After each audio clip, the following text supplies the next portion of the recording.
Hello and नमस्कार everyone. मैं आदित्य भार्गव आप सभी का स्वागत करता हूँ हमारे अपने प्यारे से चैनल प्रबोध में। एंड अभी हम लोग लेकर आ चुके हैं द एमएल एक्सपर्टीज प्रोग्राम का, जो कि प्रैक्टिकल बेस्ड है। इसका लेक्चर नंबर 3। एंड आज की क्लास में अपन पढ़ने वाले हैं data pre processing and the sub phases of data pre processing. तो बिना देर करे हुए लेट्स स्टार्ट द लेक्चर।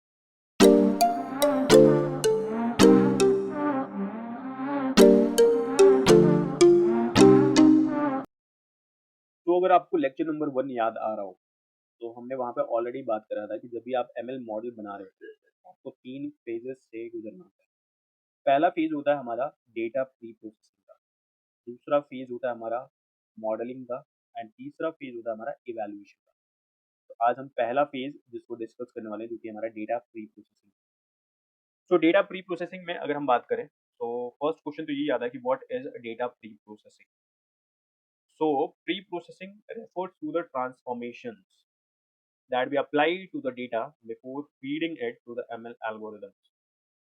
आप यूं समझो इसको, हम अगर आप ह्यूमन एनालॉजी में लेकर आओ तो आप यूं समझो कि हमारे पास एक न्यू बॉर्न बेबी है। एंड ऑफ कोर्स आप क्या चाहते हो कि वो न्यू बॉर्न बेबी जो है वो अपने रियल लाइफ सिनेरियोज को प्रॉपर तरीके से टैकल कर पाए। और उसके लिए हमें उसको क्वालिटी एजुकेशन देना पड़ेगा। Not education, quality education. और इसका मतलब ये कि हमें एजुकेशन देते वक्त इस बात का ध्यान रखना पड़ेगा कि उसको प्रॉपर सही एजुकेशन पहुंच रही है। इन द सेम फैशन जब भी हम एमएल मॉडल्स प्रिपेयर कर रहे होते हैं और एमएल एल्गोरिदम्स बना रहे होते हैं, तो हमें ध्यान रखना होता है कि हम जो डेटा फीड कर रहे हैं उस मॉडल को, वो data clean and quality data हो।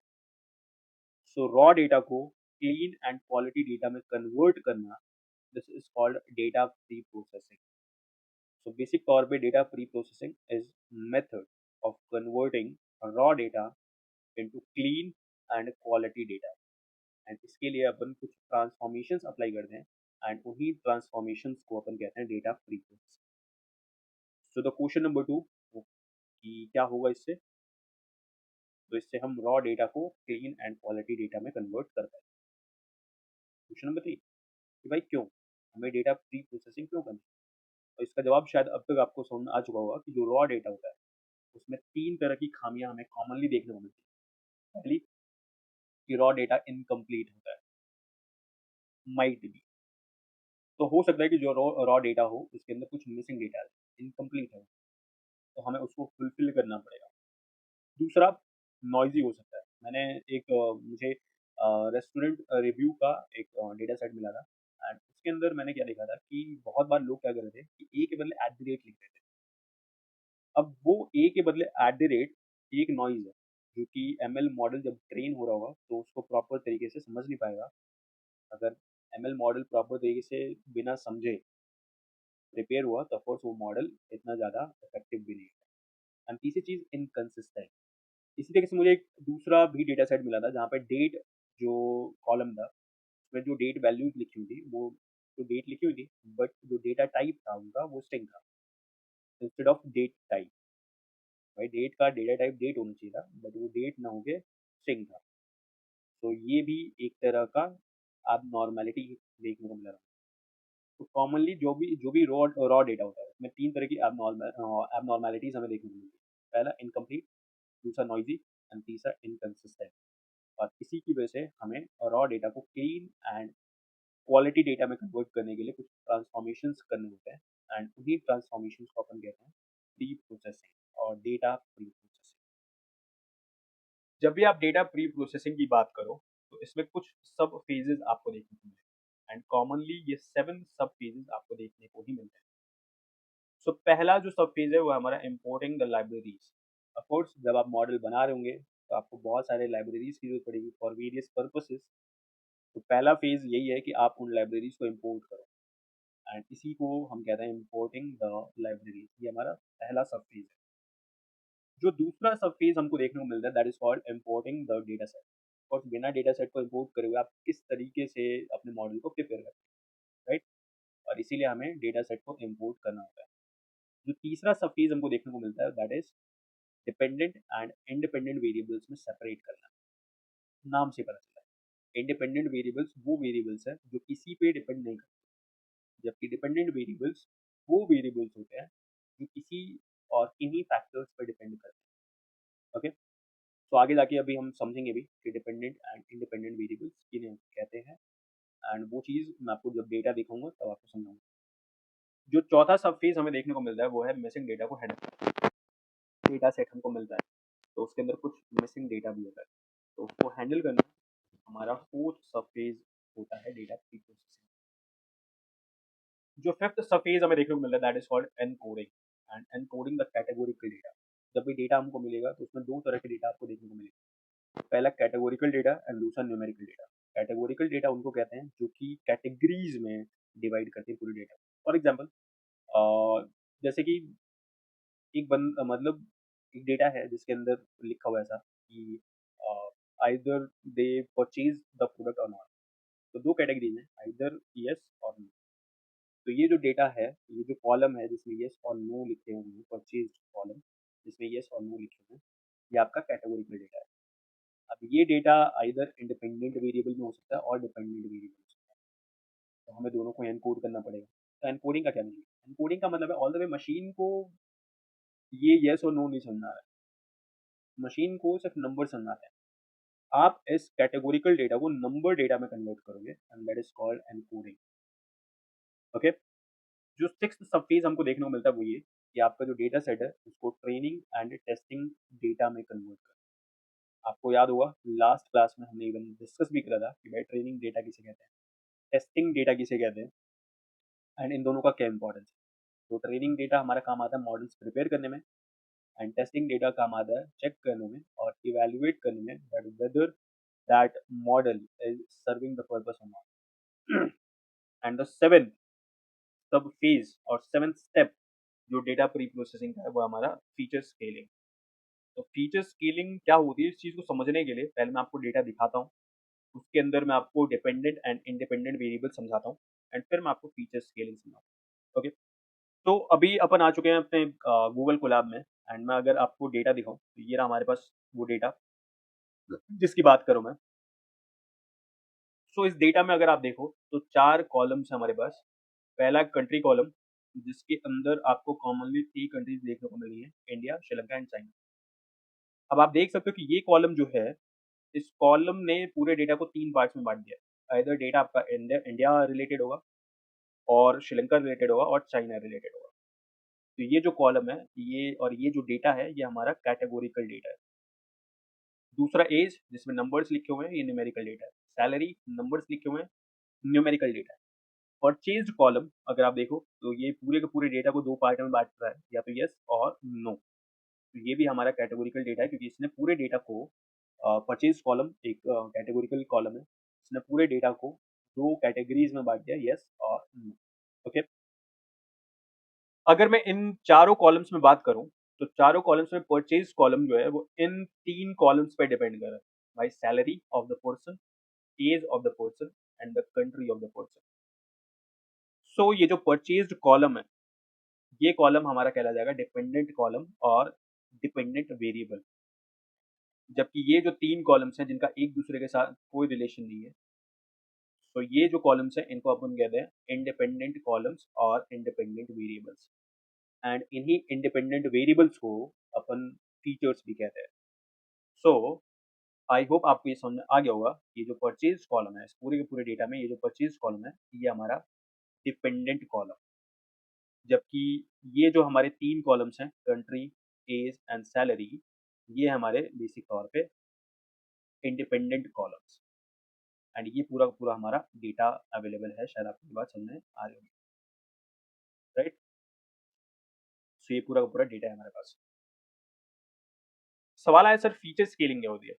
फीचर स्केलिंग को समझने के लिए आप एक एग्जांपल समझो कि भाई दो स्वीट की शॉप्स है, shop number 1, shop number 2, and आप वहाँ से समोसे लेने गए, समोसे लेकर आ गए। शॉप नंबर 1 से आपने 5 और 5 समोसे लिए 25 रुपीज़ के। शॉप नंबर 2 से आपने 7 समोसे लिए हुए हैं 28 रुपीज़ के। और मेरा क्वेश्चन ये है कि इन दोनों में महंगा कौन है।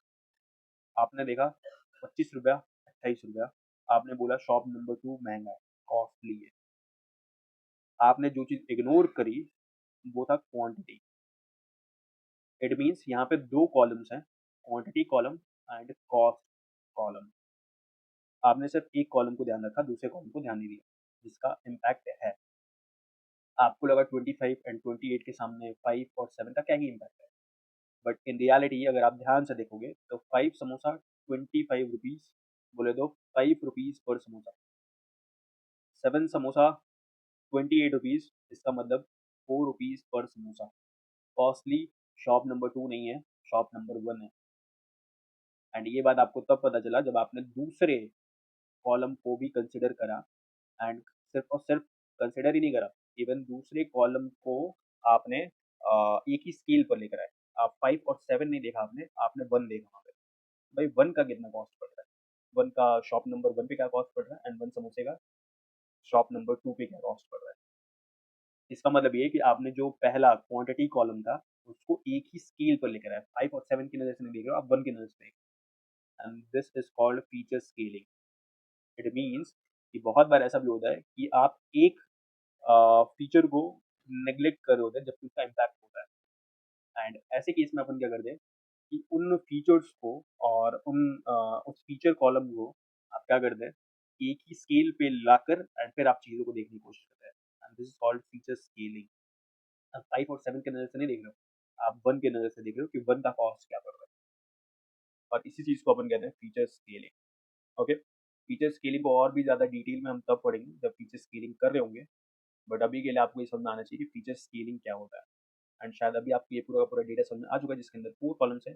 एंड नोटिस करने वाली बात ये है कि इस पूरे डेटा में कुछ ऐसे भी प्लेसेस हैं जो कि मिस्ड है, मिसिंग डेटा है यहाँ पे, इसको भी हमें हैंडल करना पड़ेगा आगे जाके। सो आई होप अभी आपको ये समझ आ रहा होगा कि किन किन फेजेस से हमें गुजरना होता है while doing data pre processing.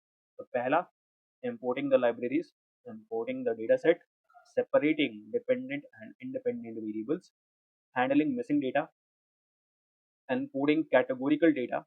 तो हमें कैटेगोरिकल डेटा को नंबर डेटा में कन्वर्ट करना होता है और उनको कुछ नंबर्स अलॉट करने होते हैं, तो उसको हम कहते हैं एनकोडिंग कैटेगोरिकल डेटा।